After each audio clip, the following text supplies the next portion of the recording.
इस वक्त की बड़ी खबर जम्मू कश्मीर से, जहां पर रीऑर्गेनाइजेशन एक्ट में तरमीम की गई है। जम्मू कश्मीर में एलजी की ताकत को बढ़ाया गया है।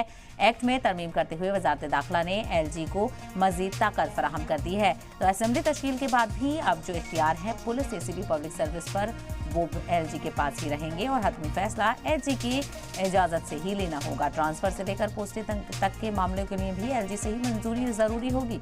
तो मरकजी सरकार ने एलजी की ताकत में इजाफा कर दिया है और अब दिल्ली की तर्ज की तरह ही जम्मू कश्मीर में भी अगर असेंबली चुनावों के बाद कोई सरकार तश्कील में आती है तो भी वहां पर अमल दखल देखने को मिलेगा और जो ज्यादा इख्तियारात हैं वो एलजी के पास ही देखने को मिलेंगे। जिस तरह से सरकार और एलजी में टकराव दिल्ली में देखने को मिल सकता है, उसी तरह की तस्वीरें सामने आ सकती हैं, क्योंकि अब जब से इस मामले को लेकर ऐलान किया गया है, फैसला किया गया है, तो अलग अलग रिएक्शन मकामी पार्टियों की तरफ से सामने आ रहे हैं और उनकी तरफ से मुखालफत की जा रही है।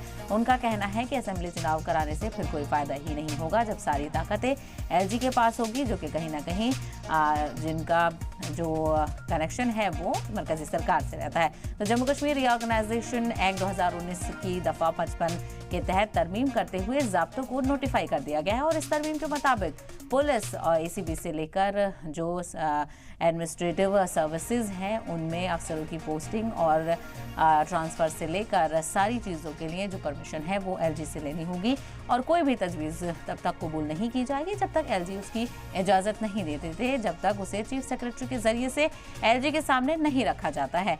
इस तरमीम का मतलब यही है कि जम्मू कश्मीर के एलजी के हक दिल्ली के एलजी के जैसे ही होंगे।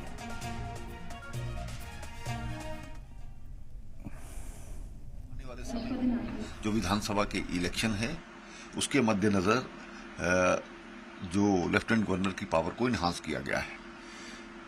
आईएएस अधिकारी, आईपीएस अधिकारी तथा जुडिशरी जिसमें तहसीलदार, एसडीएम्स वगैरह आते हैं, वो इलेक्शन की जो कार्रवाई है वो ठीक प्रकार से हो, तो स्वाभाविक बात है कि इस प्रकार से चेंजेस होना जरूरी रहती हैं। तो उसी के मद्देनजर मिनिस्ट्री ऑफ होम अफेयर्स ने इस चीज को किया है। तो आने वाले समय में ठीक प्रकार से यहाँ पर फेयर इलेक्शन हो पाए। तो पीडीपी लीडर सबा शेख ने कहा है कि सरकार का इरादा चुनाव कराने का नहीं है, इसीलिए पावर एलजी के हाथ में दे रहे हैं।